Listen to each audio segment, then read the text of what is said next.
What is up, everybody? Welcome back to the channel. My name is Filip Latocha, and today we are, at the time of this video, about 1 week away from the Chicago Shamrock Shuffle 8K race, and I just kind of want to give you my semi-final race thoughts as I'm completing this training block leading into my second race of 2022. So before we get into it, make sure you like the video, subscribe to the channel. If you're already subscribed watching the content, thanks so much. Love you guys a lot.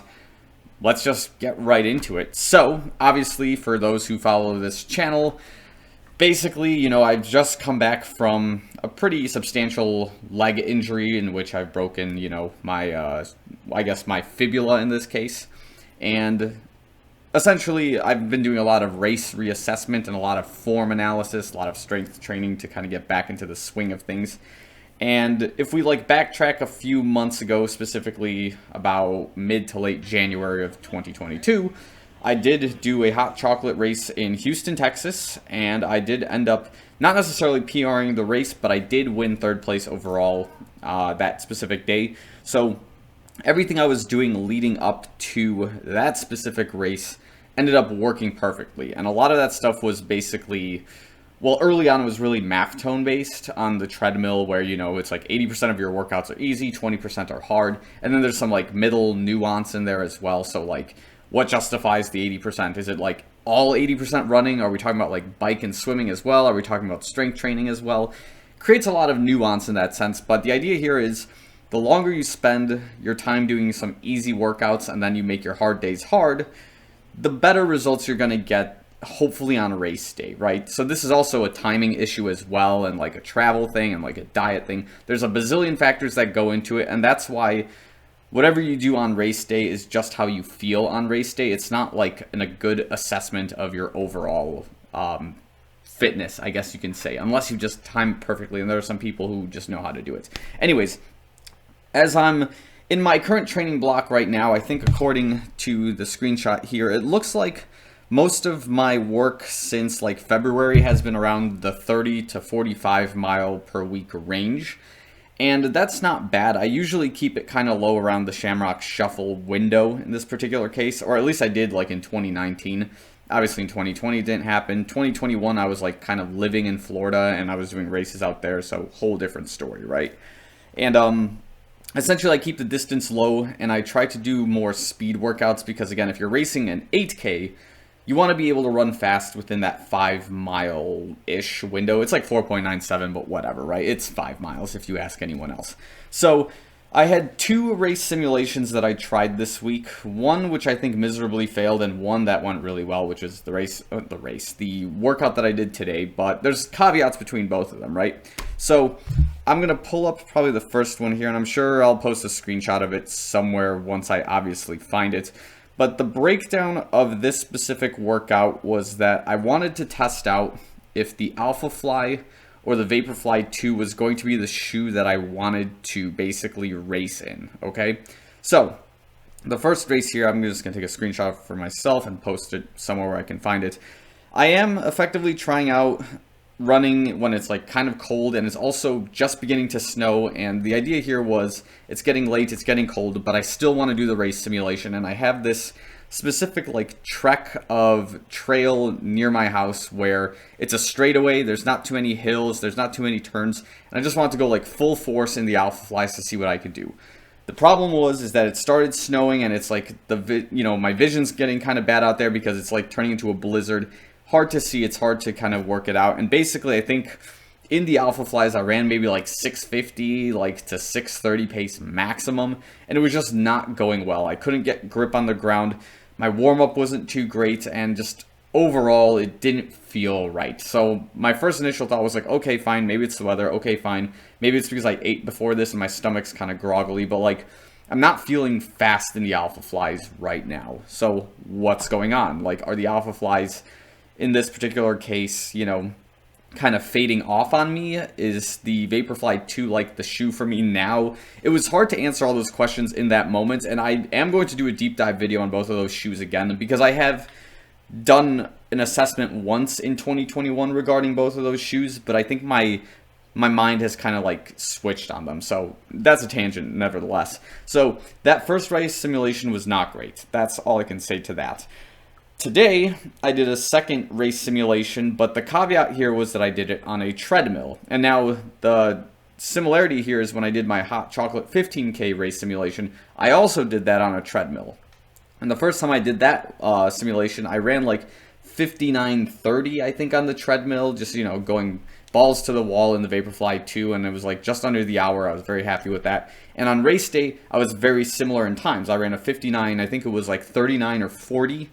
And again, that was with like more hills and stuff, a lot more hills. So it could tell you that even like if the circumstances were the same on the treadmill as they were on the race day itself, I could have probably like run a sub 59, maybe like 58:30 even.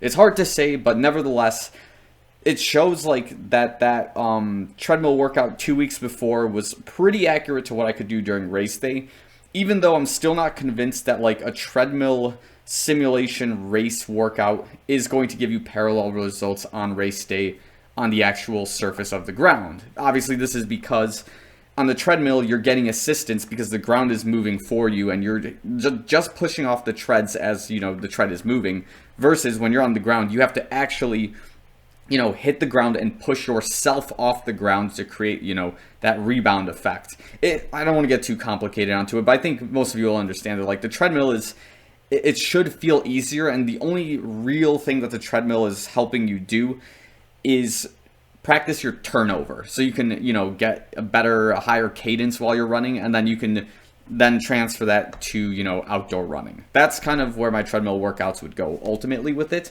But okay, I digress. So the point here is when I did this Vaporfly 2 workout, not only did I feel like as smooth as butter, but I also ran a 30:45 for the 8K. And now the reason that's significant is because in 2019, my PR was a 31:31. And in 2020, when I did like the virtual version of this race and I ran the exact same course and whatnot, I ran like a 31:50 or like 32 minutes. It was like behind by a little bit, but you know, it was still fun just to kind of do that when the city was like completely empty and I was like the only one out there like running it.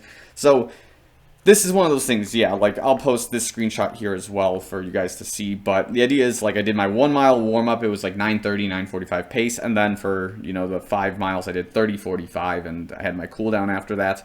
So it makes me start asking the question of like, is the Vaporfly 2 the right shoe for me right now? And if so, am I going to take it on race day versus the Alphafly, or do I give the Alphafly another chance?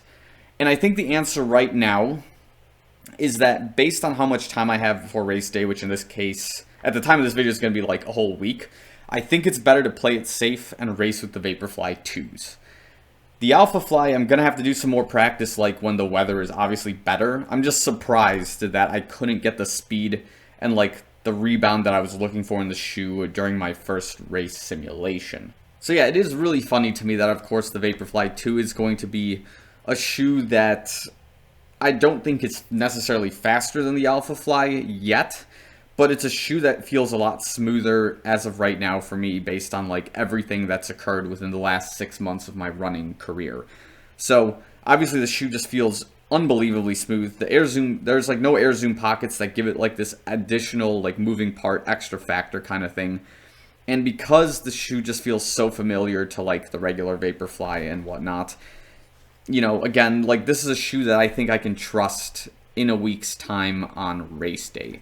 So that's one of those big things that's coming up, of course, is just, you know, the Shamrock Shuffle being the gateway race into my marathon and Ironman training as we go along. So obviously once I get, you know, my bike and my swim workout regimen quite set up better, and the weather starts getting a little bit better outside by my, you know, my new property here, then I can start biking a lot more. I'll be able to, you know, start swimming outdoors a lot more. I'm obviously like, this is the fun fact, if you see some of my Stravas, you'll see I post regularly that I'm like a 10-15 minute run away from my first triathlon swim course race, like ever. And it's just funny thinking back at it that like in 2017, 2018, I would have never imagined living this close to like this particular area, and I'm like pretty grateful. You know, the suburbs aren't so bad. It's definitely a change of pace than Chicago, so I'm a fan of that.